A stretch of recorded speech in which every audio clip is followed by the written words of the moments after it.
இது ஒர்க் பண்ணுது பார்.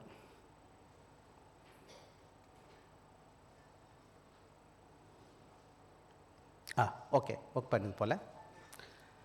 ஸோ இந்த நாளில் கூட நாம் கர்த்தருடைய வார்த்தை கேட்டுக்கொண்டு இந்த வருடம் முழுவதும் ஒரு கருத்து வச்சிருக்கிறோம். சீஷத்துவத்தை பற்றி பேசிட்டு இருக்கோம். டிசைபிள்ஷிப். நம்ம எல்லாரும் ஆண்டவர் சீஷர்களாக அழைத்திருக்கிறார். 18ஆம் தேதி நாங்கள் புதன்கிழமை வந்திருப்பீங்கன்னா நம்ம சீஷத்துவத்தை குறித்து ஒரு சின்ன கருத்தரங்கு வச்சுருந்தோம். ஒரு சிலர் வந்திருந்தீங்க, ரொம்ப நன்றி உங்களை பார்த்தது. சில ஃபோட்டோ கூட நம்ம போட்டிருக்கோம். நம்ம எல்லாரும் தெரிந்தோ தெரியாமலோ தேவன் சீஷர்களாக அழைத்திருக்கிறார். நான் விசுவாசியாக மாத்திரம் இருக்கக்கூடாது. அடுத்த படி என்னென்னா, கர்த்தர் அணி செய்கிறார். உலகம் எங்கும் போய் சகல மக்களை என்ன செய்யணும்? ஆண்டவர் சுவிசேஷத்தை சொல்லிக் கொடுத்து அவர்களை சீஷர்களாக மாற்ற வேண்டும் அப்படின்னு சொல்லி தான் வேதம் நமக்கு கற்றுக் கொடுக்குது. எனவே என்ன பண்ணணும்னா, ஒரு சீஷன் யாரை போல இருக்கிறான்னு கேட்டால் குருவை போல இருக்கிறான், ஏசு சாமியை போல இருக்கிறான். ஏசு கிறிஸ்துவின் சீஷர்கள் யாரை போல காணப்படுகிறாங்கன்னு கேட்டிங்கன்னா ஏசுவை போல. அப்போஸ்தலர் 11ஆவது அதிகாரம் 26வது அப்புறமா வாசிங்க, எடுத்து வாசிச்சிங்கன்னா முதல்ல சீஷர்களுக்கு என்ன பேர் கொடுக்கப்பட்டுச்சுன்னா கிறிஸ்தவர்கள் என்று பேர் கொடுக்கப்பட்டிருக்கு. ஆதி திருச்சபை அந்தியோக்கியான்னு ஒரு ஊரில். ஏன் அங்கே கொடுத்தாங்க அப்படின்னு கேட்டிங்கன்னா, அந்த சீஷர்களை பார்க்கும் பொழுது எப்படி இருந்தாங்கன்னு கேட்டிங்கன்னா இயேசுவை போலவே பார்க்கறதுக்கு இருந்திருக்கிறாங்க.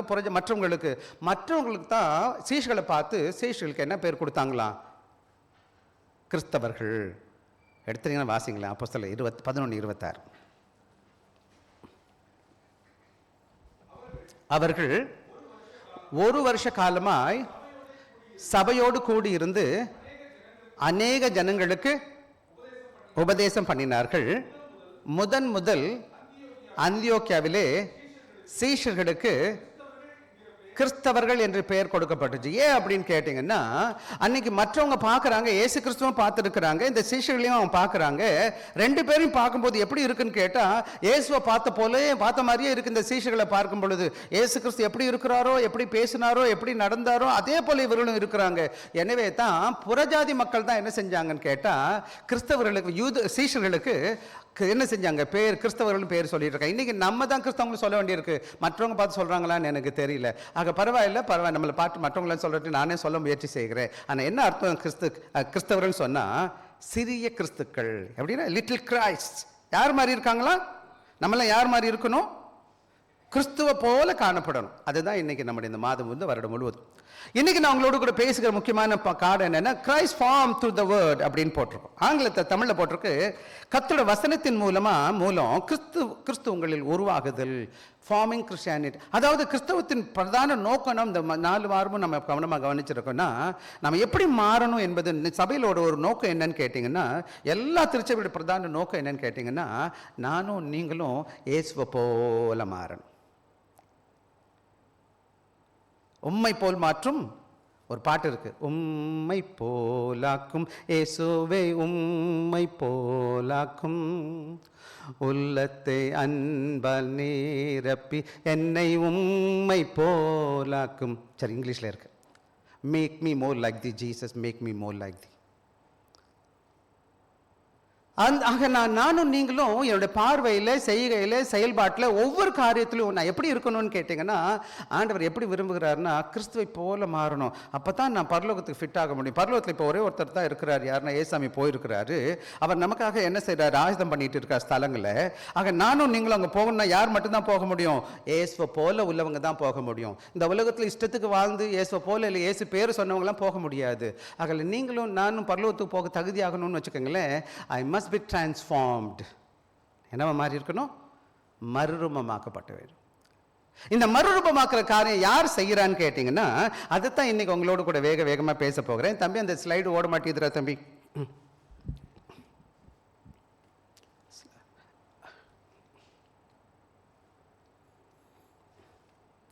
போல கொஞ்சம் பாருங்க. இந்த ஸ்லைடு, இந்த பேட்டரி மாற்றி கொடுக்க சொல்லுங்க.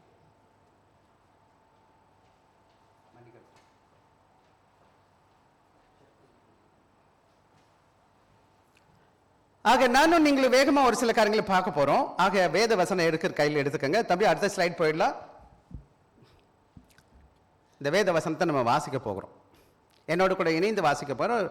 யோவான் 17:17 இங்கே ஸ்லைடில் முன்னாடி இருக்குது. எல்லாம் நிறுத்தி நிதானமாக வாசிக்க போகிறோம். இந்த வசனமும் இன்னொரு வசனமும் நம்ம வாசிக்க போகிறோம். வாசிக்கலாமா? உம்முடைய சத்தியத்தினாலே அவர்களை பரிசுத்தமாக்கும், உம்முடைய வசனமே சத்தியம். ஆங்கிலத்தில் sanctify them through thy faith, thy word is truth. John 17:17. யோவான் 17:17. அடுத்த ஸ்லைடு போயிடுங்க தம்பிங்களா. இதை சேர்ந்து வாசிப்போமா எல்லாரும்? கிறிஸ்துவின் வசனம் உங்களுக்குள்ளே சகல ஞானத்தோடும் பரிபூர்ணமாக வாசமாய் இருப்பதாக, சங்கீதங்களினாலும் கீர்த்தனைகளினாலும் ஞான பாட்டுகளினாலும் ஒருவருக்கு ஒருவர் புத்தி சொல்லிக்கொண்டு உங்கள் இருதயங்கள் கர்த்தரை பக்தியுடன் பாடி. ஆங்கிலத்தில் let the word of Christ dwell in you richly in all wisdom, teaching and admonishing one another in psalms and hymns and spiritual songs, singing with grace in your heart to the Lord. Colossians chapter 3 verse 16. கொலோசியர் 3:16. இதை ரெண்டை குறித்து தான் உங்களோட கூட பேச போகிறேன். இன்னைக்கு ரெண்டு முக்கியமான காரியத்தை பற்றி பேச போகிறேன். there is a foundation. முதலாவது அஸ்திபாரத்தை குறித்து பேச போகிறேன். the truth as the instrument of sanctification. ஆக என்னோட வாழ்க்கையில் ஆண்டவருடைய சத்தியம் இருக்கு பார்த்தீங்களா, அதுதான் என்ன செய்து ஆண்டவருடைய பரிசுத்தத்தை நடத்துகிறதாய் காணப்படுது. ஆக நான் அதுதான் கர்த்தர் கருவியா பயன்படுத்த ஆண்டவர் சத்தியம், அதாவது அவரோட வார்த்தை, அதை தான் நம்ம பார்க்க போறோம். ரெண்டாவது இம்பரேட்டிவ்னு சொல்லுவாங்க. கட்டாயம் என்னன்னு கேட்டீங்களா, let the word inhabit us. அப்படின்னா என்னது? கர்த்தரோட வார்த்தை எனக்குள்ள என்ன செய்யணும்? வாசம் செய்யணும், வாழணும், வாசமா இருக்கணும். அதான் ரெண்டாவது வசனத்திலிருந்து ஒன்னா பேச போகிறோம். இன்னைக்கு நம்முடைய முக்கியமான கருத்து என்னன்னு கேட்டா, the word of God is divine instrument. கர்த்தருடைய வார்த்தை என்னவா இருக்குன்னு கேட்டா, தெய்வீக கருவியாக கர்த்தர் பயன்படுத்த, by which we are set apart for God. ஆக இந்த வேத வசனத்தை கேட்க அந்த வேத வசனம் தான் இந்த உலகத்துல ஆண்டவருக்காக வாழ்வதற்கு என்னை பிரித்து வைக்கிறதாய் காணப்படுகிறது. இந்த கடவுளை அறிஞ்சவங்களுக்கும் அறியாதவங்களுக்கும் நமக்கு என்ன வித்தியாசம் கேட்டா, எனக்கு ஆண்டோட வசனம் தெரியும், அவரோட சத்தியம் தெரியும், அவரோட வார்த்தையின் மூலமா என்ன தேவன் என்ன செய்றார்? தனியாக பிரித்து வச்சிருக்க. அது மாத்திரம் கிடையாது, the substance by which life of Christ is formed. அதோட வசனத்தை கேட்க தான் என் வாழ்க்கையில படிப்படியா என்ன செஞ்சுட்டு நான் கிறிஸ்துவ போல மாற்றப்பட்டிருக்கிறேன். அது கிடையாது. அந்த வசனம் எனக்குள்ள என்ன செய்யுது? dwells richly within us in our community. ஆக இந்த வசனத்தை கேட்க நம்ம எல்லாம் ஒரு கம்யூனிட்டியா வர்றோம், குழுவா வர்றோம். கர்த்தருடைய வார்த்தையை நான் கேட்கிறேன், ஆண்டோட வசனத்தை இல்லத்துல எடுத்து வச்சிருக்கேன். இன்னைக்கு கூட சங்கீதம் வாசிச்சிங்க. ஆக என்ன சொல்லுதுன்னு கேட்டேன். இந்த வசனத்தை கேட்கும் பொழுது இந்த வாசனை என்ன செய்யுது? எனக்குள்ள வாசமா இருக்குது மாத்திரம் கிடையாது, அவருக்காக வாழ்வதற்கு என்னை ஒரு குடும்பமாக, குழுவாக இணைச்சு வந்திருக்குது. இந்த வசனத்தை நான் சொல்ற மாதிரி சொல்லும்போது புரியுற மாதிரி நான் பேசுறேன். இன்னொரு கதை கூட வச்சிருக்கிறேன். அதாவது தண்ணி வச்சிருக்கீங்களா பார்த்தீங்களா? தமிழ்ல தண்ணீர் சொல்லுவாங்க, புற தூய்மை, அகத்தூய்மை நீரால் அமையும், அகத்தூய்மை வாய்மையால் அமையும். ஆக நான் குளிக்கிறேன், காலையில் எந்திரிச்சு நிறைய பேர் குளிச்சுட்டு காலையில் வந்துருப்போம். நமக்கு எதுக்கு குளிக்கணும்? அந்த தண்ணி என்னை சுத்திகரிக்குது. அதே தண்ணியை நான் குடிக்கிறேன். எனக்கு உடம்புக்கு ரொம்ப உயிரோட வாழ்வதற்கு கொஞ்சம் தண்ணி தேவை இருக்குல்லம்மா. எத்தனை பேர் தண்ணி குடிக்கவே மாட்டீங்க? சொன்னா பாருங்களேன், இந்த தண்ணிக்கு ரெண்டு தன்மை இருக்குது. ஒன்று அந்த தண்ணி என்னை சுத்திகரிக்குது, இன்னொன்றுக்கு இது ஆகாரமாக இருக்குது. அந்த தண்ணியை இருக்கிறதுனா, இன்னும் சொல்ல போனால் இந்த பாடியில் 70% தண்ணி இருக்குது, 70% என்ன இருக்குது? தண்ணி இல்லைன்னா நம்ம காஞ்சி போயிடுவோம். அதே போல இந்த வேத வசனம் எப்படி இருக்குதுன்னு கேட்டா, என்னை ஆண்டவருடைய வார்த்தையை கேட்க என்னை சுத்திகரிப்பது மாத்திரம் கிடையாது, இந்த வசனத்தை என் உள்ளத்துல வைக்கும் பொழுது அது என்ன செய்யுதுன்னு கேட்டா, இந்த உலகத்துல அவருக்கு பிரியமான மகனா மகளா இந்த மாற்றிக்கொண்டே இருக்குது இல்லையா? வாங்க நம்ம அடுத்த கதைக்கு வந்துருவோம். ஆக இங்க ஒரே ஒரு கதை போட்டிருக்கேன் நான். ஓப்பனிங் இல்லஸ்ட்ரேஷன் ஸ்கல்ப்டர் ஸ்டுடியோன்னு சொல்லுவாங்க. விசேஷமாக இங்கே ஒரு படம் கூட போட்டிருக்கேன். Imagine you walking into studio of a sculptor, a great sculptor. அதாவது நீங்கள் ஒரு மாமல்லபுரம் இந்த மாதிரி இடங்கள்லாம் போனீங்கன்னா நிறைய சிற்பிகள் இருப்பாங்க, சிற்பம் செய்கிறவங்க இருப்பாங்க, நீங்கள் பார்த்துருப்பீங்க. சிற்பவங்க என்ன செய்கிறான்னு கேட்டீங்க, ஒரு பெரிய மார்பிள் ஸ்டோன் இருக்காங்க. மார்பிள் ஸ்டோன்னா பெரிய பழுங்கு பாறையை வச்சிருக்கிறாங்க. அந்த ஸ்டுடியோவில் ஒட்டு என்ன செஞ்சுருக்காங்க, ஒரு இடத்துல சாட்சி வச்சிருக்கிறாங்க. அது பார்க்கறதுக்கு அழகாக இருக்காது. அது மாத்திரம் கிடையாது, அந்த ஸ்டுடியோவில் என்ன இருக்குன்னு கேட்டிங்கன்னா, ஒளி இருக்கும், என்ன இருக்கு, சுத்தியல் இருக்கும், இன்னும் நிறைய காரியங்கள் வச்சிருப்பாங்க. இந்த சுத்தியல் எல்லாம் எதுக்குன்னு கேட்டிங்கன்னா, அந்த ஸ்டுடியோ அந்த ஸ்கல்ப்டர் அந்த ஓவியர் வர்றாரு, அந்த சிலை சிற்பி வர்றாரு. சிற்பி வந்து என்ன பண்ணுறாருன்னு கேட்டிங்கன்னா, அந்த சிற்பி எது அதில் நல்லா இல்லையோ அவர் என்ன செய்ய அடித்து சில்லு சில்லா எடுத்துக்கிட்டே இருக்கிறாரு. பார்க்கும்போது அந்த சிலையை அந்த கல்லில் அடிக்க அது கடினமாக கூட இருக்கும், வலிக்கிற மாதிரி இருக்கும், சத்தம் கேட்கும், தூசி வரும். பார்க்கும்போது அது நல்லாவே இருக்காது. ஆனா இந்த ஐயா விடாம என்ன செய்யறாருன்னு கேட்டீங்கன்னா, எப்படி அடிக்கிறாரு? தொடர்ந்து அதை சுத்திய வச்சு உளிய வச்சு அதே கவனமா அடிச்சுக்கிட்டே வந்துகிட்டே இருக்கிறாரு. அடிக்கும் பொழுது என்ன ஆகுதுன்னு கேட்டீங்கன்னா, அந்த இதுக்குள்ள அவர் ஒரு இமேஜ் வச்சிருக்கிறாரு. ஒரு என்ன பார்க்கிறாரு? இந்த கல்லுக்குள்ள அவர் ஒரு கற்பனை வச்சிருக்கிறாரு. அந்த கற்பனையில என்ன பார்க்கிறாருன்னு கேட்டீங்கன்னா, அது ஒரு சிலையோ ஏதோ ஒரு பொருள் அவர் பார்த்துக்கிட்டு இருக்கிறாரு. அந்த பொருள் அந்த சிலை வர என்ன செய்யறாருன்னு கேட்டீங்கன்னா, அதை அடிச்சுக்கிட்டே இருக்கிறார். தேவையில்லாத அழுக்குகள் எல்லாம் எடுத்துக்கிட்டே இருக்காரு. செதிலா எடுத்துக்கிறார். பிச்சை என்ன செய்யறது? சில்லா போயிட்டே இருக்குது. அப்படித்தான் இங்க பாத்தீங்களா, கடைசியில் அழகான ஒரு என்ன செய்யற ஓவியத்தை காமிக்கிறார். அசிங்கமா இருந்த ஒரு கற்பாரை ஒரு ஓய்வை என்ன செய்யறான்னு கேட்டீங்கன்னா, அடிச்சு அதை சுத்திகரி தேவையில்லாதெல்லாம் எடுத்து அது 1 நாள் 2 நாள் 3 நாள் 5 நாள் 1 மாசம் 1 வருஷம் கழிச்சு பார்க்கும்போது அழகான ஒரு சிற்பமா வருது பாருங்களேன். அதை போலதான் இன்னைக்கு கடவுளோட வசனம் என்ன செய்யுதுன்னு கேட்டீங்கன்னா, ஆண்டவராக இயேசு கிறிஸ்து இன்னைக்கு கூட நம்ம படிச்சோம், குயவனே படைப்பின் காரணம் என்ன பாடினது. காரணம் என்னன்னு கேட்டீங்கன்னா, என்னுடைய ஆண்டவர் எப்படி இருக்கிறாருன்னு கேட்டேன், ஒரு சிற்பியை போல ஒரு குயவனை போல என்ன செய்யறாருன்னு கேட்டீங்கன்னா, என்னை ஒவ்வொரு நாளும் அவருக்கு பிரியமான மகளா மாத்திக்கிட்டே வர்றாரு. எதன் வாயிலான்னு கேட்டீங்கன்னா, இந்த வார்த்தை என்ற என்னது ஒளிய வச்சு கொண்டுகிட்டே வர்றாரு. வார்த்தையை கேட்டுக்கிட்டே இருக்கிறேன். ஒரே நாள்ல நான் இவ்வளவு புல்ல வர முடியாது. ஆனா ஆண்டவர் வசனத்தை கேட்க அந்த வசனம் என்ன பண்ணுதுன்னு கேட்டீங்கன்னா, ஆண்டவருக்கு பிரியமான மகளா மாத்திக்கிட்டே வருது. அது என்ன மாத்துதுன்னு கேட்டா, இயேசுவை போல என்னை மாற்றுவதற்கு இந்த வேத வசனம் எனக்கு கிரியை செய்யுது. அதை குறித்து தான் இன்னைக்கு உங்கள்ட்ட வேகமா பேச போறேன். இதுக்கு கான்டெக்ஸ்ட் நமக்கு தெரியணும். விசேஷமா 17 வாசிச்சிங்க இல்லையா? வாசிங்களா? யோவான் 17 வாசிக்கலாம். உம்முடைய சத்தியத்தினாலே எங்களை பரிசுத்தமாக்கும் உம்முடைய வசனமே. ஆமாப்பா. ஆக இந்த பகுதியை புரிஞ்சு கொள்வதற்கு என்ன செய்யணும்? to understand the Christ, how Christ is formed in us. இந்த காரியத்தை எப்படி புரிஞ்சுக்கணும்னு கேட்டீங்கன்னா, we must understand that the nature of the God tool, nature of the tool God uses. ஆண்டவர் இங்க பயன்படுத்துகிற டூல் என்னன்னு கேட்டீங்கன்னா, என்ன உபகரணத்தை பயன்படுத்துகிறார்னா, இங்க இந்த வசனம் விசேஷமா 17வது அதிகாரம் யோவான் 17 இதற்கு என்ன செய்வாங்கன்னா, ஹை பிரீஸ்ட்லி பிரேயர் ஆஃப் ஜீசஸ்ன்னு சொல்லுவாங்க. இயேசு கிறிஸ்து என்ன செய்ய போறார்? சிலுவையில் போகிறார். நம்முடைய பாவத்துக்காக மரிக்க போகிறார். மரிப்பதற்கு முன்பாக ஒரு பெரிய ஜபத்தை ஜபிக்கிறார். அவர் என்ன செய்கிறார்? நம்ம பிரதான ஆசிரியராக தன்னுடைய பாவத்திற்காக அவர் என்ன செய்யறார்? நம்முடைய பாவத்துக்கு மரிப்பதற்கு முன்பாக அவர் நமக்காக வேண்டுகொள்கிற வேண்டியதால் தான் இந்த வேத பகுதி.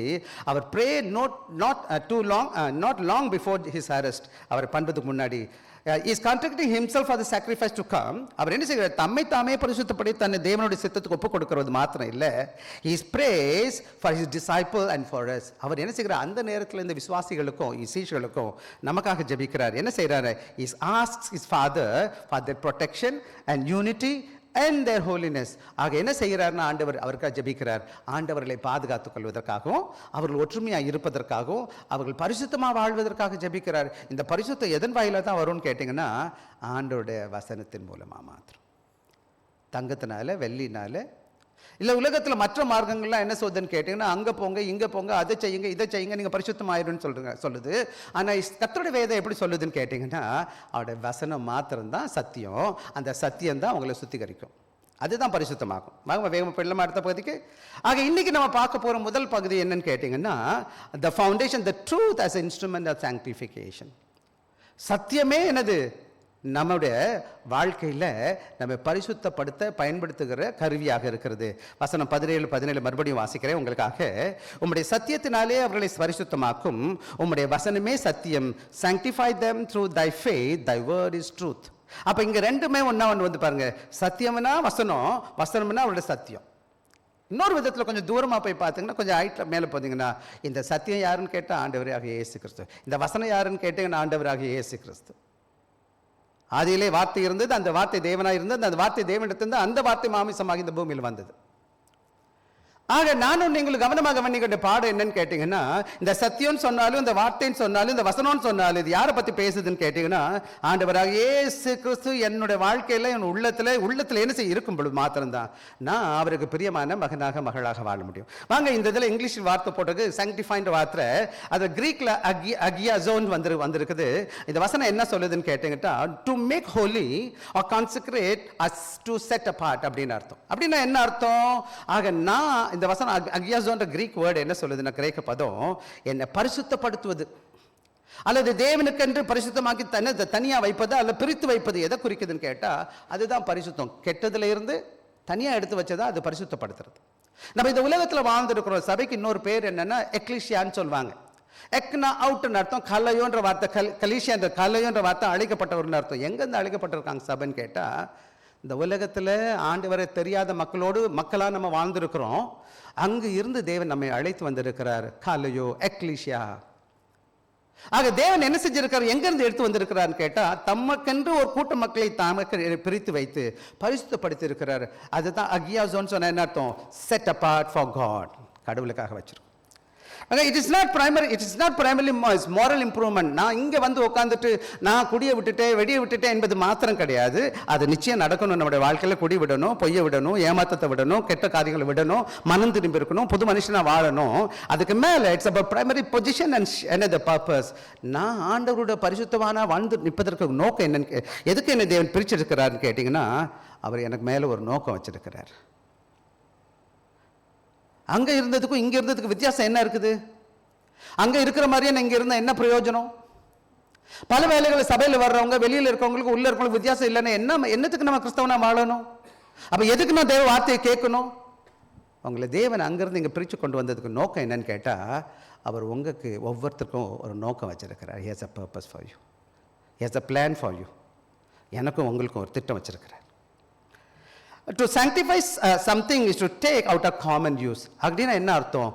பொதுவான காரியத்திலிருந்து தேவனுக்கு என்று பிரித்தெடுத்து வைப்பது எதுக்குன்னு கேட்டால் டெடிகேட்டட் டு எக்ஸ்க்ளூசிவ் யூஸ். என்னது?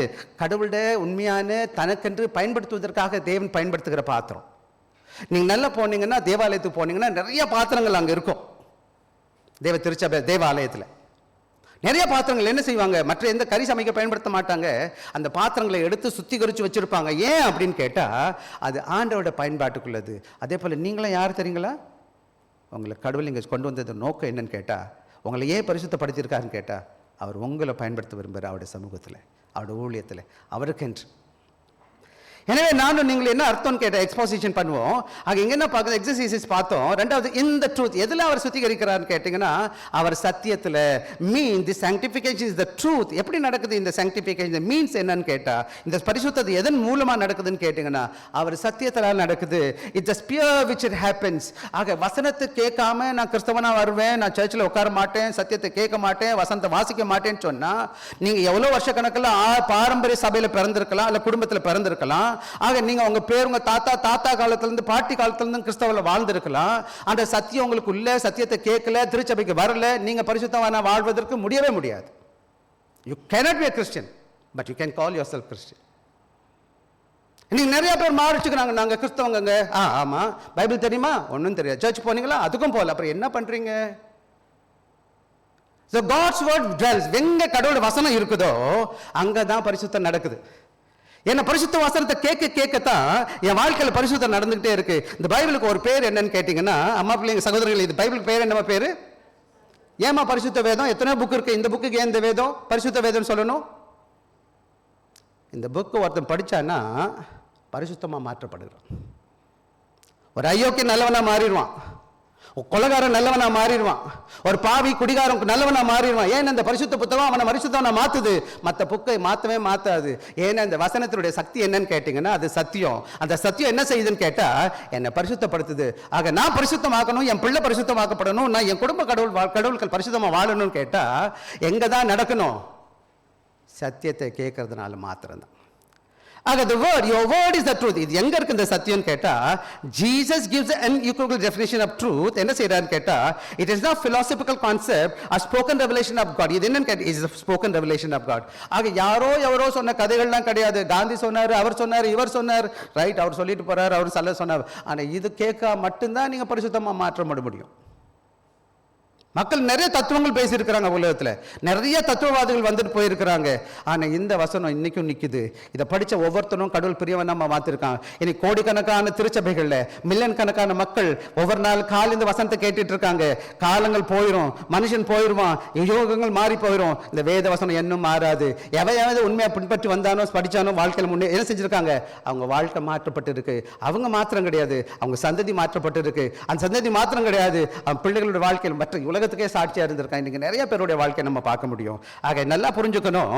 என்னன்னு கேட்டிங்கன்னா, இந்த வேலையில் கர்த்தருடைய வெளிப்படுத்தப்பட்ட சத்தியம் அந்த என்ன சொல்லுதுன்னு கேட்டது, it refers to entirety of the God's revealed message, the scripture.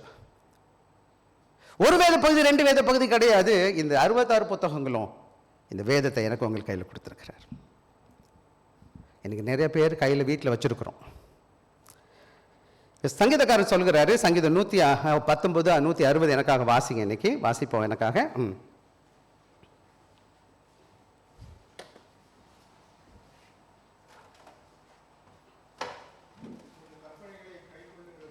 ஆ 160 119 160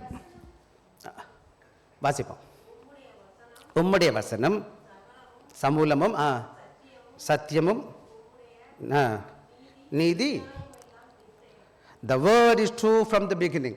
ஆண்டவருடைய வசனம் தான் சத்தியம் சகலோன்னு சொல்லிட்டு. ஆக நானும் நீங்களும் கவனமாக கவனிக்க வேண்டிய பாடம் என்னன்னு கேட்ட சத்தியம் இது என்ன நமக்கு கற்றுக் கொடுக்குதுன்னு கேட்ட எக்ஸ்போசிஷன் என்னன்னு கேட்டது. The word teaches us a fundamental principle. We cannot set apart for God unless we are saturated by the word. ஆக நான் தேவனுக்காக பிரிக்கப்பட்ட வாழ்க்கை வாழ முடியாது. என்னன்னு கேட்ட இந்த வேதத்தை நான் முழுமையாக கற்றுக்கொள்ளாத பட்சத்தில், சத்தியமாக கற்றுக்கொள்ளாத வேதத்தை கிரமமாக வாசிக்கணும், கர்த்தருடைய வசனத்தை கேட்கணும். ஐயா நான் 30 வருஷமா 35 வருஷமா ஊழியத்தை பார்த்துட்டு இருக்கிறேன், ஆனால் இன்னும் எனக்கு கற்றுக்கிறதுக்கு நேரம் பத்தலை, இன்னும் போதில்லை எனக்கு. ஆக நானும் நீங்கள் என்ன செய்யணும், இந்த உலகத்தில் கடவுளுக்கு பிரியமா வாழணும்னு சொன்னீங்கன்னா என்ன செய்யணும், இந்த வசனத்தை கிரமமாக கற்றுருக்கணும், முழுமையாக கற்றுருக்கணும். இந்த உலகம் என்ன செய்யுதுன்னு கேட்டீங்கன்னா, அந்த உலகம் எனக்கு வேறு காரியங்களை கற்றுக் கொடுத்து என்ன கடவுள் இந்த உலகத்துக்கு பிரியமா வாழ வைக்குது, உலகத்து நோக்கத்தோடு என்னை சந்திக்குது, வாழ வைக்குது. இன்னைக்கு பார்த்தீங்கன்னா பெற்றவங்க என்ன செய்யறோம்னு கேட்டீங்க, பிள்ளைகளுக்கு டியூஷன் மேலே டியூஷன் போடுறோம், அந்த லெசன் கற்றுக் கொடுக்குறோம், இந்த லெசன் கொடுக்குறோம், எல்லாம் கற்றுக் கொடுக்குறோம். ஆண்டவரை கற்றுக் கொடுக்குறோமா, வசனத்தை கற்றுக் கொடுக்குறோமா? ஏன்னா உலகம் முக்கியம், சத்தியம் முக்கியம், பைபிள் முக்கியமா? இல்லை. இன்னைக்கு தான் சங்கீதம் வாசிச்சிங்க. உங்கள் பிள்ளைங்க புத்திசாலியாக இருக்கணும், வேதத்தை கற்றுக் கொடுங்க. படித்தவர்களுக்கு மேலே, போதித்தவர்களுக்கு மேலே, மூத்தவங்களுக்கு மேலே பசங்க வாசிருக்காங்க. எங்கள் பாஸ்டர் வந்தார், திமோத்தி தோன்னு சொல்வார். அவர் சொல்வார் இந்த மாதிரி, if a man has a doctorate doesn't have the knowledge of the Bible, a guy who studies at 5 p.m. who is a small boy is a primary 5 student who knows the Bible is more intelligent than the guy who has a degree, master degree, doctorate degree. ஒருத்தர் doctorate வச்சிருக்கான் secular டிகிரியில். அவர் சொல்லுவார் இன்னொரு கூட டாக்டரேட்டை பற்றி சொல்லும்போது, என்ன கொசுவை பற்றி படிச்சுட்டு மஸ்கிட்டோலஜி படிச்சுட்டு வந்திருக்கான்னு வச்சுக்கோங்களேன். அவன் ரிசர்ச்சில் டாக்டரேட் வச்சிருக்கான், கொசுவை பற்றி நல்லா படித்து வச்சிருக்கான், ஆனால் வேதம் தெரியாது. But a guy who has only P5 5வது தான் படிச்சுட்டு இருக்கான், but who has a knowledge of the scripture. யார் ஸ்மார்ட்டு? யாருமா ஸ்மார்ட்டு? சங்கீதம் 119 எடுங்க. இப்போ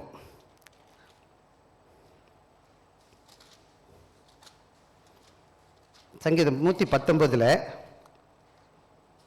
இன்னைக்கு வாசிச்ச வேத பகுதி வாசிங்களேன்.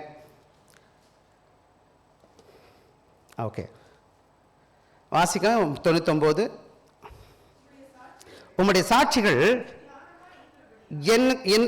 எனக்கு தியானமாய் இருக்கிறபடியால் எனக்கு போதித்தவர்கள் எல்லாரிலும் யாருக்கெல்லாம் யார் எனக்கு என்னோட வேத வசனம் எனக்கு போதிக்க, நான் வசனத்தை நான் சாட்சியாக இருக்கிறபடியில எனக்கு போதித்தவர்கள் எல்லாரிலும் யார் ஞானமானா?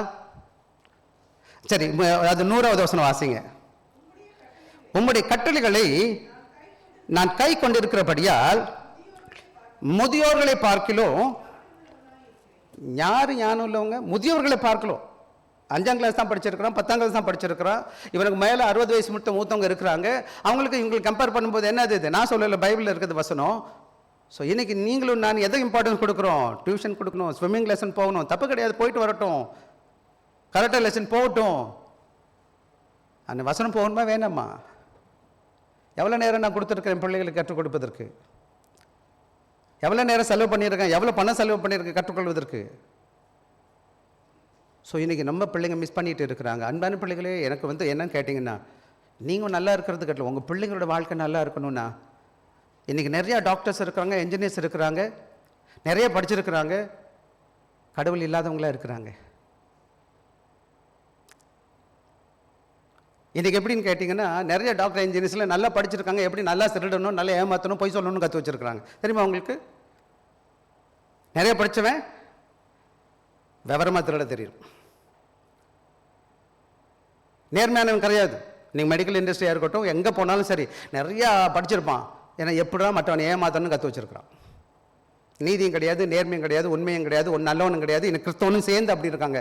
ஏன்னு கேட்டால் என்ன இருக்காங்க, இந்த உலகம் கற்றுக் கொடுக்குற பாடம் என்னென்னா, எப்படி மற்றவனை ஏமாற்றி நான் பெரியவனாகிறது. சரி, டயத்துக்கு வந்துடுவோம். How do we become holy? எப்படி நம்ம ஹோலியாக இருக்க மட்டும் set apart for God's exclusive use அப்படின்னு கேட்டால், not by mysticism alone or might by sheer willpower, it happens in the truth. அப்படின்னா என்ன அர்த்தம்னு கேட்டால், மந்திர சக்தியோ அல்லது என்னோட சுய சக்தியோ மாற்றாது, என்னை மாற்றாது. ஆண்டோட சத்தியத்தை கேட்பதனால மாத்திரம் தான் என்ன செய்ய முடியும், நான் பரிசுத்தமான மாற முடியும். ஆக இங்கே பாருங்களேன், என்னன்னு கேட்டீங்க, இமேஜின் a ship. ஒரு ஷிப் இருக்கு வச்சுக்கோங்க, ஒரு பாருங்க, ஷிப் ட்ரை டாக்ல இருக்குது. நீங்களாம் சில ஷிப் இண்டஸ்ட்ரியில் வேலை பார்க்குறீங்க. அந்த கப்பலை எடுத்து வந்து ஷிப் யார்ட்ஸ் ட்ரை டாக்னு சொல்லுவாங்க. ட்ரை டாக்ல வந்து என்ன செய்வாங்கன்னு கேட்டீங்கன்னா, அங்க எல்லா விதமான இன்ஸ்ட்ருமெண்ட் வச்சு அவங்க ரிப்பேர் பண்ணுவாங்க. ஆனா அந்த கப்பல் எப்போ வர பயன்படாதுன்னு கேட்டீங்கன்னா, தண்ணியில போகிற வரை என்ன பயன்படுத்த முடியாது. அதை தயார் செய்யணும். நான் என்ன செய்யணும், அந்த கப்பலை என்ன செய்யணும், ரிப்பேர் பண்ணணும். அந்த ரிப்பேர் பண்ணி என்ன செய்வாங்கன்னு கேட்டிங்கன்னா, வெல்டிங் பண்ணுவாங்க, க்ளீன் பண்ணுவாங்க, எல்லா வேலையும் பண்ணுவாங்க to prepare the ship for the purpose. But it's only when the ship is placed in the water it truly functions as a ship. ஆக ஷிப் எப்படி ஃபங்க்ஷன் ஆகணும்னு கேட்டால் தரையில் பண்ண முடியாது. அதே போல truth is a both tool to build us, chiseling away the worldliness. ஆக கர்த்தருடைய வசனத்தை கேட்டு கேட்டு கேட்டு கர்த்தருடைய வார்த்தையை கேட்கும் பொழுது உலகத்தன்மை, உலக காரியங்கள் எல்லாம் போகிறது மாத்திரம் கிடையாது. என்வாயர்மெண்ட் எப்படிப்பட்ட சூழ்நிலை வாழ, எப்படிப்பட்ட தண்ணியில் போட்டாலும் அது மிதக்கக்கூடிய வாழக்கூடிய காரியம் பண்ண முடியும். அதனால ஆண்டவருக்காக இந்த உலகத்தில் நான் வாழ்வது என்பது ரொம்ப பெரிய சவால். குடியையும் அயோக்கியத்தனமும் ஏமாத்தும் திருடும் கொலையும் அயோக்கியம் இல்லை இருக்கு இந்த உலகத்தில். என் பிள்ளையை கொண்டு போய் விட்டு நான் கொஞ்ச நாளில் கனா போயிடுவான். அவன் 10 11 செய்ய ஆரம்பிச்சிருவான். நீங்கள் சரியாக சொல்லிக் கொடுக்காம போயிட்டீங்கன்னா நாளைக்கு அந்த பிள்ளை என்ன ஆகுன்னு உங்களுக்கு யோசிச்சு பாருங்க. இன்னைக்கு நிறைய கிறிஸ்தவ பிள்ளைங்க கலராக முடியல அடிச்சுக்கிட்டு, கையில் எல்லாம் தோட போட்டுக்கிட்டு, பட்டையெல்லாம் எங்க பார்த்தாலும் பச்சை குத்திக்கிட்டு, ஆக இவன் கிறிஸ்தவனா இல்லையான்னு எனக்கு தெரியல.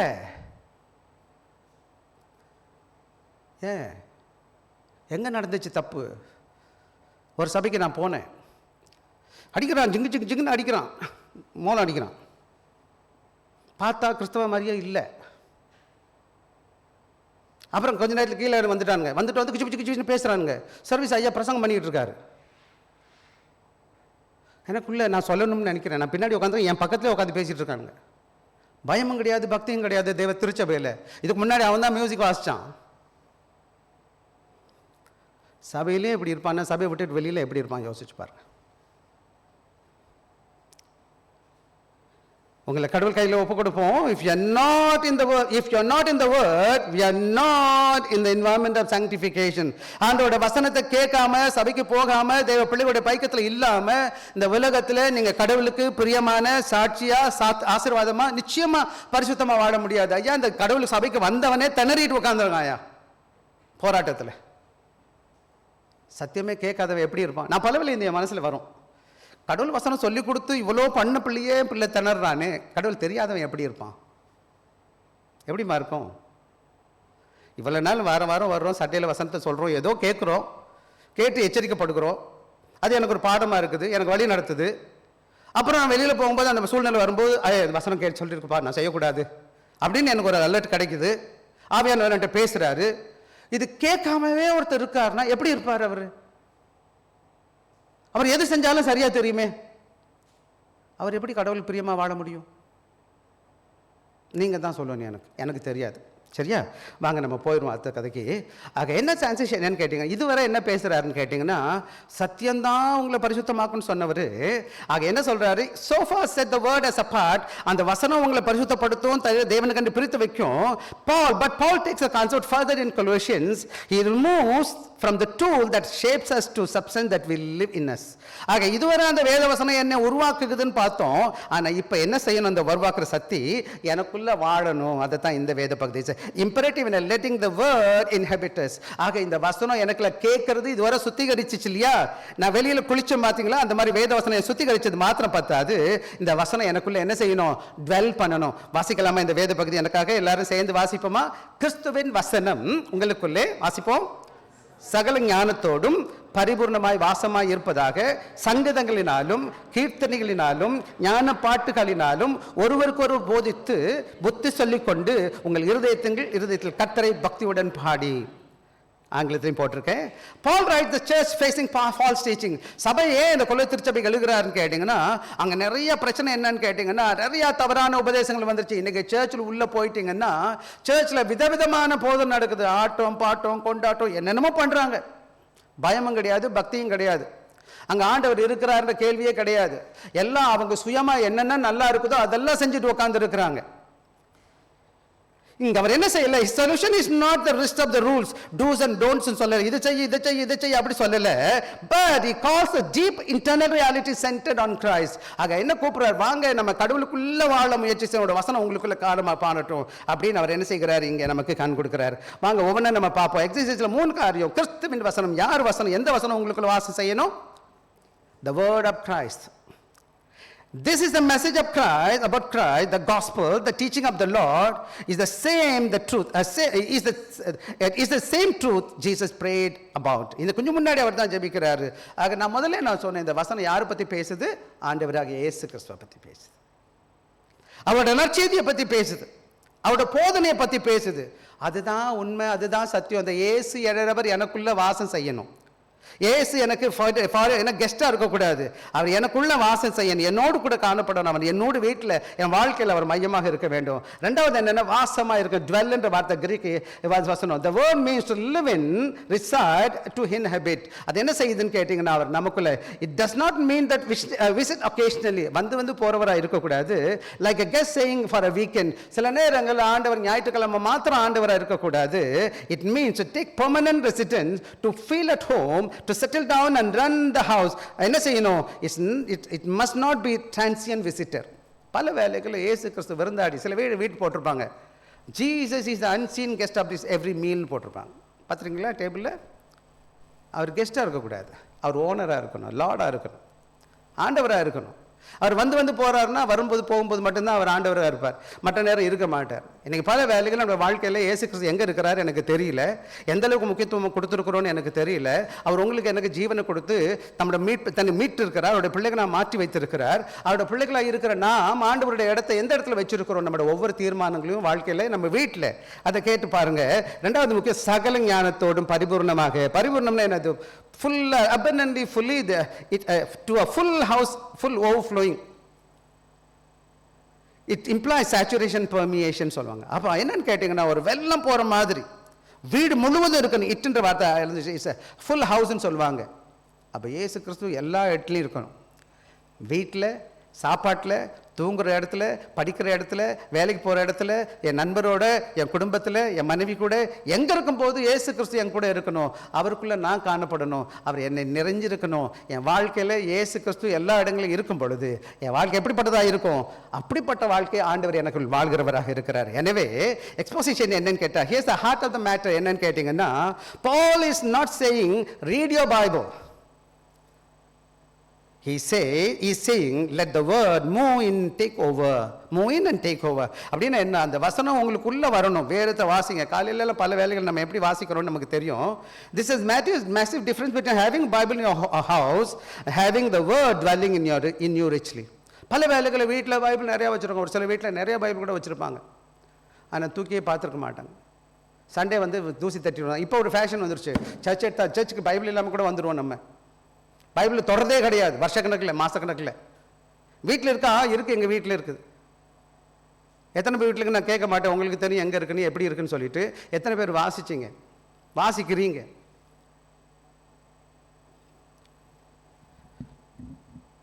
You can have the Bible on your shelf that never open. You can read a verse in the morning or forget it by noon. That is not dwelling richly.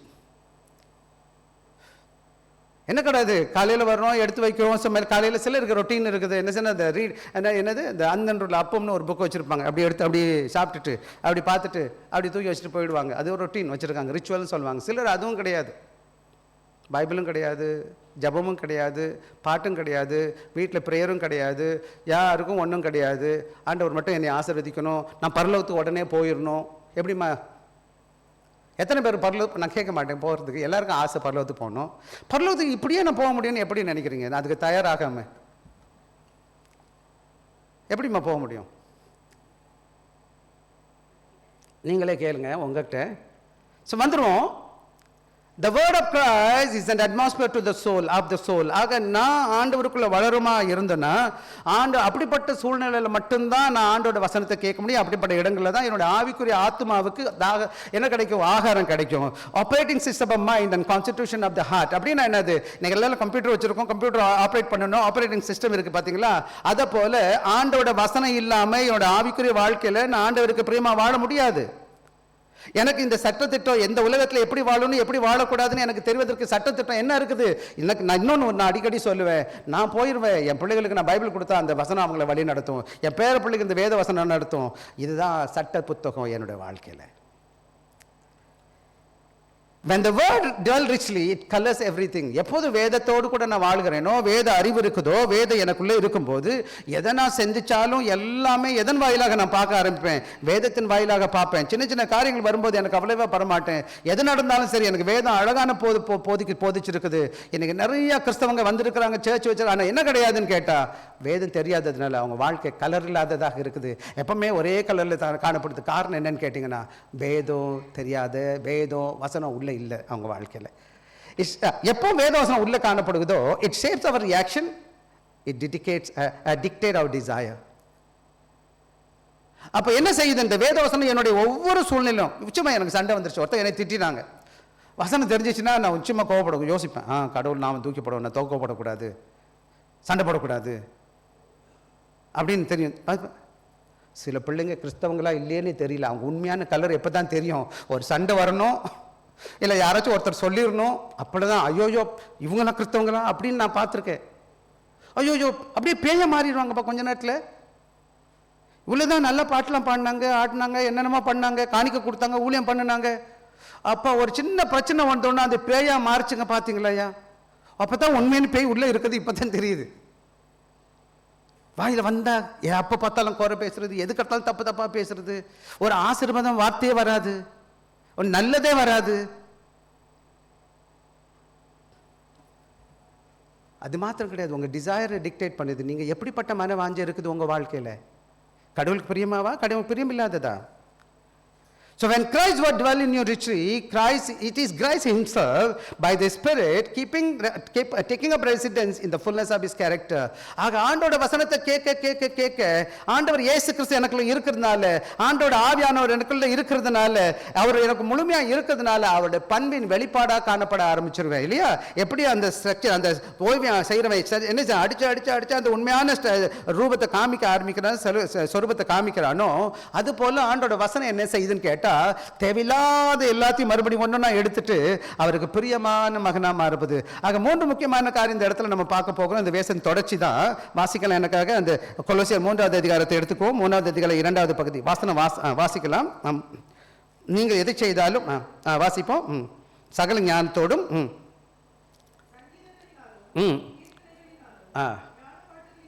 ஒவ்வொன்றா பேசுவோம். நம்ம outflow of indwelt life. எப்போது நீங்க ஆண்டோட வசனத்தால நிறைஞ்சிருக்கிறீங்களோ, ஆண்டோட வசனம் உங்களுக்குள்ள இருக்கும் பொழுது ஆட்டோமே என்ன ஆகும்னு கேட்டீங்கன்னா, அதன் வெளிப்பாடு தான் இங்க நம்ம பார்க்கிறோம். கார்ப்பரேட் எடிஃபிகேஷன், எல்லாரும் சேர்ந்து நீங்க பாட ஆரம்பிக்கணும். அதான் வசனம் சொல்லுது. சங்கீதங்களினாலும் என்னது சகல ஞான பரிபூர்ண வாசமா இருப்பதாக, சங்கீதங்களினாலும் கீர்த்தனைகளினாலும் ஒருவருக்கு ஒருவர் புத்தி சொல்லு. பாட்டு, நீங்க பாடுற பாட்டு, அதாவது இசை கருவிக்கு ரொம்ப இம்பார்ட்டன்ஸ் கொடுக்கக்கூடாது. இசை வாசிக்கணும், இசை எனக்கு தேவை இருக்கு. அதான் மார்ட்டின் லூத்தர் சொல்லும் போது மியூசிக் இஸ் நெக்ஸ்ட் டு தியாலஜின்னு சொல்லுவாரு. தவறு கிடையாது. ஆனால் அந்த வேத வசனத்தை எதுக்கு முக்கியமா இருக்கணும்னு கேட்டீங்கன்னா, அந்த வேத வசனம் ஒருத்தருக்கு ஒருத்தர் புத்தி சொல்றதா காணப்படும். கார்ப்பரேட் எஜுகேஷன் பாருங்க, அதை சொல்றாரு பாருங்களே. சங்கீதங்களினாலும் கீர்த்தனைகளினாலும் ஞான பாட்டுகளினாலும் என்ன பண்ணணும்? நான் சத்தமா பாசிப்பேன். அது என்ன சொல்லுது? என்னமா பண்ணணும்? ஞான பாட்டுனால ஒருவருக்கு ஒருவர் புத்தி. யார் சொல்றது? பிரசங்க யார் பண்ணணுமா? நீங்களே பண்ணணுமா? உங்க பாட்டு, நீங்க பாடுற பாட்டு, கீர்த்தனை, ஞான பாட்டு இருக்கு பாத்தீங்களா? அதோட நோக்கம் என்னன்னு கேட்டீங்கன்னா, ஒருத்தருக்கு ஒருத்தர் குயவனேன்னு ஒரு பாட்டு பாடணும். ஆண்டவரே என்னை மாத்துங்கன்னு சொல்லி ஜெபிக்கிறீங்க. ஒவ்வொருத்தருடைய பாட்டுல என்ன இருக்குது? வேத பாடம் இருக்குது. நான் மொத்தமா கத்துக்கிறேன். ஆண்டோட வசனம் உள்ள இருக்கும்போது என்னோட பாட்டுல எதுதான் வெளிப்படும்? என்னோட ஜபம் தான் வெளிப்படும். நான் ஒருத்தருக்கு ஒருத்தர் புத்தி சொல்லுகிறேன், போதிக்கிறேன். ஆக என்னுடைய போதனை வந்து வெறும் குதூகலம் கொண்டாட்டத்திலேயே நிற்கக்கூடாது, அது எனக்கு போதனையாக மாறணும். அதை தான் இங்கே when you are full of the word, you cannot help but overflow into the lives of others. அப்போ நான் ஆண்டோட வசனத்தால் நிரப்பப்பட்டு இருக்கிறேன். ஆக நான் பேசுகிற ஒவ்வொரு காரியம் அதன் வெளிப்பாடாக இருக்கிறதுனால அவர்களுக்கு ஆண்டோட வசனத்தின் வெளிப்பாடாக காணப்படுவேன். ஒருத்தருக்கு ஒருத்தர் புத்தி சொல்கிறவனாக காணப்படுவேன். You teach them truth, you want admonish them. எப்படி அது சொல்லணும்னு சொல்லுதுன்னு கேட்டால், ஒருவருக்கு எப்படி புத்தி சொல்லணும்னு சொல்லுது, எப்படி சொல்லணும்? ஒருவருக்கு ஒரு போதித்து புத்தி சொல்லி என்ன செய்யணும்? வாசிக்கலாம். பாடி வார்த்தையாவது போது. ஆக நானும் நீங்களும் மற்றவங்களை அன்பா வழி நடத்தணும், சில வேலை கண்டிக்கணும், அன்போடு கூட கண்டிக்கணும். This is the priesthood of all believers in action. The word creates a community of mutual discipleship. ஆக எப்போ நம்ம எல்லாரும் ஒருத்தருக்கு ஒருத்தர் கர்த்தர் வசனத்தை கற்றுக்கிறோம், ஒருத்தருக்கு ஒருத்தர் போதிக்க ஆரம்பிக்கிறோம், இதுதான் என்ன செய்யுதுன்னு கேட்டா மியூச்சுவல் என்னது edification of community of believers. ஆக நான் ஒவ்வொருத்தரும் மற்றவருடைய ஆவிக்குரிய வாழ்க்கைக்கு ஆசீர்வாதமாக காணப்படணும். I must be able to teach one another. அதுதான் மியூச்சுவல் டிசைபிள்ஷிப். நான் சீஷனா இருக்கிறேன், மற்ற சீஷன் ஆவதற்கு உதவி செய்து கொண்டு இருக்கிறேன். ஆக சபையில் வந்து சபையோட ஊழியம் மாத்திரம் கிடையாது பாஸ்டர் போதிக்கிறது, நம்மளே ஒருத்தருக்கு ஒருத்தர் போதிக்கணுமா வேணாமம்மா? பவுல் சொல்றாரா இல்லையா? ஒருத்தருக்கு ஒருத்தர் புத்தி சொல்லினா என்ன அர்த்தம்? நம்ம தானே ஒருத்தருக்கு ஒருத்தர் போதிக்கணும். நம்ம பேசுறதே கிடையாது. இன்னைக்கு பார்த்துட்டவர் இன்னைக்கு அப்புறம் அடுத்த சண்டே வந்தா ஹலோ பிரதர், தோத்திரம் பிரதர், நல்லா இருக்கீங்களா பிரதர், அது கூட பார்க்கறது அது கூட கவனிக்கிறது இல்லை. நிறைய பேர் பேசுறதே கிடையாது எல்லாரும் கூடயும். தோத்திரம் எப்படிப்பட்ட கிறிஸ்தவமோ எனக்கு தெரியல, ரைட்? ஆக இங்கே இம்பரேட்டிவ் பார்க்குறோம். அவுட்ஃப்ளோ இன்னொரு முக்கியமான worshipful expression, singing songs and hymns and spiritual songs. என்ன worship is not just warm up act sermon. சில பேர்கள் பாட்டு வெறும் பாட்டு சர்மன் கேட்பதற்கு கிடையாது. It's a vehicle of the word. When we sing the theology, we are embedding the truth into our heart. ஆக இன்னொரு முக்கியமான காரியம், நம்ம பாட்டு பாடும்போது தேவ சத்தியத்தையும் நிறைந்ததாக, கர்த்தருடைய ஆவியானவருடைய வசனத்தின் பொதிந்ததாக, திரையிறை கொள்கை நிறைந்ததாக இருக்கும்போது நான் ஒருத்தருக்கு ஒருத்தர் வார்த்தை என்ன செய்கிறோம்? உள்ள வைக்க ஆக்கிறோம். பாட்டு என்ன செய்யும் கேட்டீங்கன்னா, அந்த சத்தியத்தை எனக்குள்ள என்ன செய்ய பாய்க்குது? ஆழமா பதிவதற்கு உதவி செய்யுது. ஆக பாட்டு என்ன கிடையாது, வெறும் குதூகலம் கொண்டாட்டமா இருக்கக்கூடாது, வார்த்தையின் மையமாக வைத்ததா இருக்கணும். அந்த தேவ சத்தியத்தை கொண்டு போகிறதா இருக்கணும். அந்த சிறு பிள்ளைங்க வாழ்க்கையில் எனக்குலாம் சின்ன வயசுல நிறைய பாட்டு கற்றுருக்கிறேன். அந்த ஒவ்வொரு வார்த்தையும் கர்த்தருடைய வசனம். எனக்கு அந்த வார்த்தையை கேட்டிருக்கும் போது அது எனக்கு போதிக்க ஆரம்பிக்கும், எல்லோருத்தரும் போதிக்க ஆரம்பிக்கும், என் உள்ளத்தில் இருத்தி வைப்பதற்கு உதவியாக இருக்கும். அது மாத்திரம் கிடையாது. மூணாவது காரியம் என்னன்னு கேட்டேன், ஆட்டிடியூட் ஆஃப் கிராட்டிடியூட். என்ன செய்யணும்? கர்த்தருக்கு புத்தி சொல்லுறது. அது ஒருவருக்கு நன்றி செலுத்துகிற காரியத்தை பார்க்குறோம். எனவே letting attitude will thankfulness in your hearts unto God. என்ன செய்யணும்? The heart indwelt by the word, the heart recognizes the grace. ஆக என்னைக்கு ஆண்டோட கிருபையால் வேத வசனத்தால் நிறைஞ்சிருக்குதோ அப்போ நமக்கு தெரிய ஆரம்பிக்கும் ஆண்டோட கிருபை எவ்வளோ பெருசு, நான் எவ்வளோ பெரிய பாவி, எவ்வளோ பலகீனமானவனாக இருக்கிறேன், பல வேலைகளை தவறு பண்ணியிருக்கிறேன், எண்ணத்திலும் சொல்லிலும் செயலிலும். ஆனால் ஆண்டோட கிருபை என்னை கைவிடலை, அவருடைய பிள்ளையா வச்சிருக்குது என்னைய, அவருக்காக வந்திருக்கிறேன், அவர் என்ன வழி நடத்தி இருக்கிறார். You cannot dwell in the promise of God and remain bitter. சில வேலைகள் ஆண்டோட வசனம் எனக்குள்ள இருக்குது, ஆவியானவர் எனக்குள்ள இருக்கிறார், அவரோட வசனம் நிறைவா இருக்குன்னு சொல்லுகிறேன், ஆனால் நிறைய பேர்ட்ட கசப்பா இருக்கிறேன். அது ரைட்டா? இருக்க முடியுமா அப்படி? If you are bitter, you don't have the scripture. God, Jesus is not in. ஆண்டவர் உங்கள்கிட்ட இல்லை. கசப்போட கிறிஸ்தவனா இருக்க முடியாது. சண்டை வரும், மனபாரம் வரும், போராட்டம் வரும், மனைவிக்குள்ள, கணவனுக்குள்ள, பிள்ளைகளுக்குள்ள. ஆனால் கசப்போடு தெரிவிங்கன்னா ஆண்டவர் இல்லையா உங்கள்கிட்ட? ஆவியானவர் இல்லை உங்ககிட்ட. ஆண்டோட வசனம் நிறைக்கப்படலை. எங்க ஆண்டவர் இருக்கிறாரோ அங்கே கசப்பு இருக்காது, எங்க ஆண்டவர் இருக்கிறாரோ அங்கே சமாதானம் இருக்கும், எங்க ஆண்டவர் இருக்கிறாரோ அங்கே சந்தோஷம் இருக்கும், எங்க ஆண்டவர் இருக்கிறாரோ. எங்களுக்கு சின்ன வயசுல பாட்டு கற்றுக் கொடுத்தா, ஏசு வந்த வீட்டிலே சந்தோஷமே, ஏசு வந்த வீட்டிலே சமாதானமே, ஏசு வந்த வீட்டிலே சண்டை இல்லையே, ஏசு வந்த வீட்டிலே பீடி இல்லையே, அப்படின்னு நிறைய பாட்டு போச்சு சின்ன வயசுல நாங்கள் கற்றுக் கொடுத்தோம். இன்னைக்கு ஏசு கிறிஸ்து வீடு இருக்குன்னு சொல்றோம், ஆனால் சண்டே, சச்சரவு, வம்பு, வழக்கு எல்லாமே இருக்குண்ணா. அது என்ன கிறிஸ்தவம்? ஏசாமி வீடு அப்படி இருக்குது. வாங்க வேகமாக போயிடுவோமா? ஆக ஒன்று டக்குன்னு நான் சொல்லிட்டு போயிடுறேன். இந்த ரெண்டு வசனத்தை நம்ம வாசிக்கும் போது connecting John 17:17 and Colossians 3:16 we see the progress and goal. அங்கே 2 ப்ராசஸ் அண்ட் கோல் பார்க்குறோம். அங்கே செயல்முறைகளையும் நோக்கத்தையும் நம்ம பார்க்குறோம். 17 என்ன சொல்லுதுன்னு கேட்டிங்கன்னா the means John 17 shows us the mean the truth sets us apart for God. ஆக 17வது வசனம் என்ன சொல்லுது? ஆண்டவர் நமக்கு தேவனுக்கு பரிசுத்தப்படுத்தி என்னை திருப்பி வைக்கிறார். Colossians 3 shows that the method the word takes a residence. என்ன செய்யுது? கர்த்தருடைய வசனம் எனக்குள்ள தங்க ஆரம்பிக்குது. the result அதோட விளைவு என்னன்னு கேட்டீங்கன்னா the result the formation of Christ characteriness. ஆக இந்த வசனம் கர்த்தர் சுத்திகரிக்குது. ஆண்டோட வசனம் எனக்குள்ள வசிக்க ஆரம்பிக்குது. அந்த வசனம் என்ன செய்யுதுன்னு கேட்டா கிறிஸ்துவின் பண்பின் வெளிப்பாடு எனக்குள்ள காணப்பட ஆரம்பிக்குது. அதுதான் என்ன செய்யுது? கிறிஸ்துவின் பண்புகளை எனக்குள்ள உருவாக்க ஆரம்பிக்குது. அதுதான் இன்னைக்கு நம்ம பேசிட்டு இருக்கோம். கிறிஸ்து உங்களுக்குள்ள உருவாகட்டும்னு சொல்லிட்டு வேகமா முடிச்சிருவோம். ஒரே ஒரு காரியத்தை சொல்லிட்டு அதன் விளைவு என்னன்னு கேட்டீங்க, when the word sanctifies sets us apart and dwells us richly fills us, we begin to take the shape of Christ. சாயலை தரிச்சுக்கொள்ள ஆரம்பிக்கிறோம். we develop. ஒரே ஒரு வேத வசனம் வாசிக்கலாம். கொலோசியர் 3வது அதிகாரம் 12-13 வசனம் எனக்கு வாசிங்க. ஆகையால் 12-13 வாசிங்க. தேவனால் தெரிந்து கொள்ளப்பட்ட பரிசுத்தரும் பிரியருமாய் உருக்கமான இரக்கத்தையும் தயையையும் மனத்தாழ்மையையும் சாந்தத்தையும் நீடிய பொறுமையையும் தரித்து கொண்டு ஒருவர் பேரில் ஒருவர் தாங்கி ஒருவர் பேரில் ஒருவருக்கு குறைபாடு உண்டானால் கிறிஸ்து உங்களுக்கு மன்னிக்கிறது போல எப்போ இயேசுசாமி என்னோட வசனத்துக்குள்ள நான் பரிசுத்தமாக்கப்பட்டு இருக்கிறேன், ரெண்டாவது ஆண்டவருக்குள்ள நான் வாழ்கிறேன், ஆண்டவர் எனக்குள்ள வாழ்கிறவராக இருக்கிறான்னு கேட்டா இயேசுவை போல மாறிட்டேன். அப்படி இருக்கும்போது என்ன ஆகுன்னு கேட்டீங்கன்னா சொல்லப்பட்ட காரியம் உருக்கமான இரக்கத்தையும் தயையையும் மனத்தாழ்மையையும் சாந்தத்தையும் நீடிய பொறுமையும் தரித்து கொண்டு compassionate heart, kindness, humility, meekness, patience என்ன செய்யணும்? இதெல்லாம் வரணும். when we begin to forgive as the Lord forgives us. That is not moralism, is a metaformism, a metamorphosis சொல்வாங்க. இதை என்ன சொல்றேன் நான்? ஆக நான் இயேசுக்குள்ள வளர வளர வளர நான் மற்றவனை இயேசு மன்னித்தது போல மன்னிக்கிறேன். இயேசு சிலுவையில் மரிக்கும் போது முதல் வார்த்தை சொன்னார், பிதாவே இவர்களுக்கு மன்னியும், இவர்கள் செய்கிறது இன்னதென்று அறியாது இருக்கிறார்கள். ஆக மன்னிக்கிறது என்பது ஸ்பான்டேனியஸா வரணும். அது மாத்திரம் கிடையாது. மெட்டமார்ஃபிசிஸ்னா என்ன அர்த்தம்னு கேட்டால் இந்த பட்டர்ஃப்ளை அந்த முட்டை எப்படி இருக்கு, எப்படி என்னது அசிங்கமான ஒரு புழு எப்படி அழகான வண்ணத்து பூச்சியை மாறுதோ அந்த மாற்றத்தான் மெட்டமார்ஃபிசிஸ்ன்னு சொல்லுவாங்க. அப்போ வளைச்சதை மாற்றம்னு சொல்லுவாங்க தமிழில். ஆக என்னோட வாழ்க்கையில் எது எது தேவையில்லையோ அதெல்லாம் களைந்து போட்டு என்னை அழகான வண்ணத்து பூச்சியை ஆண்டவர் மாற்ற முடியும். எப்பன்னு கேட்டால் அந்த வேத வசனம் உங்களுக்குள்ளே இருக்கும்போது அந்த வசனம் சுத்திகரிக்கப்பட்ட அந்த வேத வசனம் உங்களை எப்படி மாத்திரும்? அழகான வண்ணத்து பூச்சி மாதிரி பார்க்கறதுக்கு அழகா பறஞ்சு எங்க போனாலும் ஆண்டோட மகிமைப்படுத்துகிற பிள்ளைகளை காணப்பட முடியும். டைம் இல்லை, நம்ம முடிப்போம். It's a Christ being formed in us as we saturate with his word. ஆக கிறிஸ்து நம்ம கூட வசனத்தை கேட்க ஆண்டவரை போல மாறாம. the word is just not text to be studied, it is seed of the new life. ஆக இந்த வேத வசனம் என்ன நியூ புது வாழ்க்கைக்கு என்னவா இருக்குது? வேதியாக இருக்கிறது. இதான் DNA of Christian kingdom சொல்லுவாங்க. இந்த வேத வசனம் தான் என்னவா? DNA of kingdom that grows and reproduce character of the king in his people.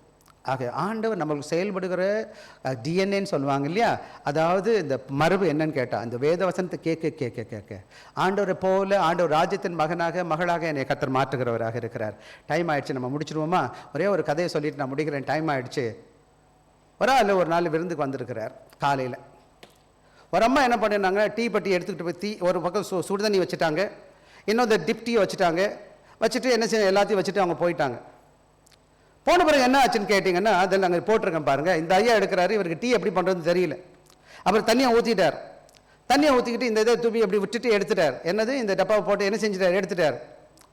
அந்த டிப் டீ எடுத்துட்டு உங்களுக்கெல்லாம் செய்ய தெரியும், காப்பி டீ செய்ய தெரியும், அதனால நீங்கள் முழிக்கிறீங்க பார்த்தது எப்படின்னு. அவர் தெரியல, நம்ம ஸ்டார்டிங்கில் அப்படி தானே இருந்தோம். அப்படி எடுத்துகிட்டு போயிட்டாரு. அப்புறம் குடிச்சு பார்க்குறாரு, அது சுடுதண்ணியாகவே இருக்குது, அதில் ஒன்றுமே இல்லை, லைட்டாக கலர் மட்டும் மாறி இருக்குது. அப்புறம் ரெண்டாவது முறையும் அப்படி தான் பண்ணுறாரு, அதில் ஸ்வீட்டே கிடையாது, சுவையும் கிடையாது.